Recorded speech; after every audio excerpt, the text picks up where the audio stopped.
So title companies doing a lot of the behind the scenes work, kind of making sure the property is clean of any sort of potential issues that could arise, or even maybe even I was just at a class with title company and they talked about how fraud is a big issue and something that title companies really have to keep an eye on, especially with vacant land. So you guys do a lot of the behind the scenes groundwork to help the property end up selling and kind of help everything work out in the end, if you were to sum it up a little bit, maybe. Yes, absolutely. That the goal of title is to make sure that we find out all information that's of record of that property that you're either going to buy or the lender's going to refinance or sell. So in a scenario where essentially title comes into play is to make sure that there are no liens, encumbrances, any defects on that property for that new homeowner or for that lender. And what that means to you as a consumer is that we're going to make sure that when you purchase this property, it's in your name and nobody from the past can come and say that they have rights to your property, because title insurance will insure you of that.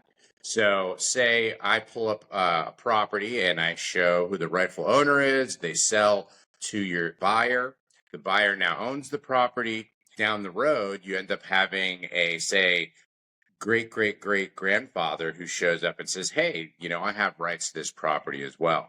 Now, in essence, we'll do the research, we'll find out if this person is accurate or not.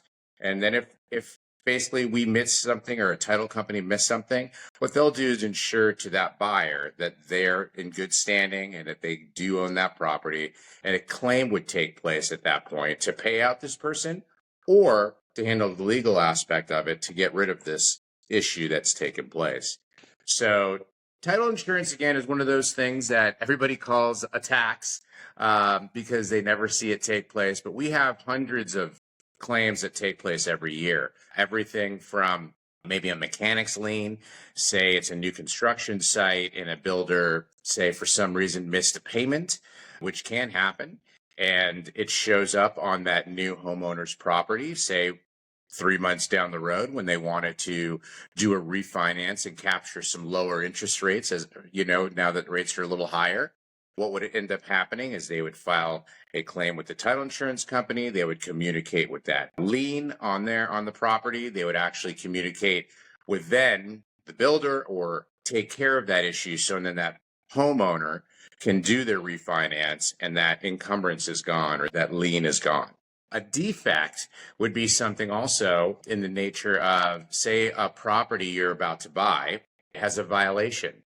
And what that violation is, this property was vacant for a little while. Maybe a flipper comes in, he fixes it up, makes it beautiful, but there's a violation stating that the property wasn't being held to the proper standards. So the city puts a violation on there. And so that seller now is going to have to satisfy the city on that violation. So we would make sure either two things. One is the seller themselves would communicate with the city, find out exactly what the violation is. Maybe there was old cars on the site and they have to remove them. Maybe they didn't board up the windows properly during the time it was vacant. So they have to show that, hey, the property is in good standing now. Once the city gives it the certificate or stamp of approval, then they get that recorded. That violation gets removed, and now mom and pop could buy this property without that violation on there. And so now you will own this property with clear title. Another item that tends to come up a good deal, say if you're going to refinance a home and there's what we call a deed of trust on property. Maybe you have a deed of trust with XYZ Bank, and it's for $200,000. And then most recently rates drop, and then you do another refinance to remove that $200,000 debt. Now, at that point, that debt should be reconveyed. Now, a lot of times is strong, but it can happen where you will see a debt that didn't get removed or reconveyed properly. And so you don't want to have a title report with a long laundry list of different debts that have been paid off but still show. So what'll happen is we'll show that, and then we'll go through the proper procedures to remove that old debt so we can just show the new updated debt.